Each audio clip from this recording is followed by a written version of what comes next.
Gvern Laburista mhux tal-li qed jibqa' jżomm il-ftehim ma' Stewart Healthcare mistur, iżda issa l-Ministri tiegħu lanqas biss iridu jispjegaw għaliex dawn is-suppost investituri qed jingħataw flus ekstra fil-baġit.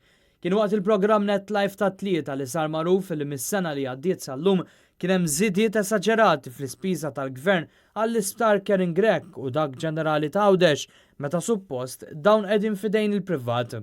Il-flus li se jingħataw l-steward is-sena d-dieħla se jiżdiedu b'10 miljuni.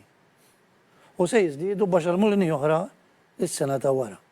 Fil-fatt, skont iċ-ċifri tal-budget, l-ispiża tal-Gvern l-Isptar Ġenerali ta' Għawdex se titla' minn 12 miljun euro u nofs fl-2017 għal 33 miljun euro u nofs fl-2020.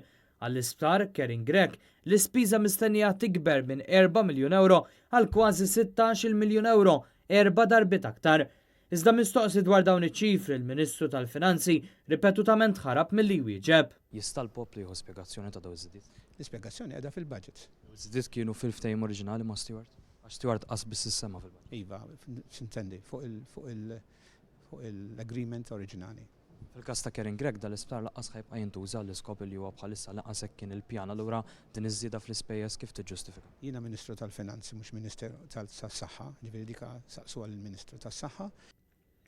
Skont il-ftehim li l-Gvern dejjem insista li ma jippubblikax, Stewart kellhom jinvestu 200 miljun euro għall-Isptar San Luqa, kellu jinbena l-Isptar F'Għawdex u jirġi rranġat Kering Grek. Dan tal-aħħar sissa lanqas bisra tikħila jew tibida waħda.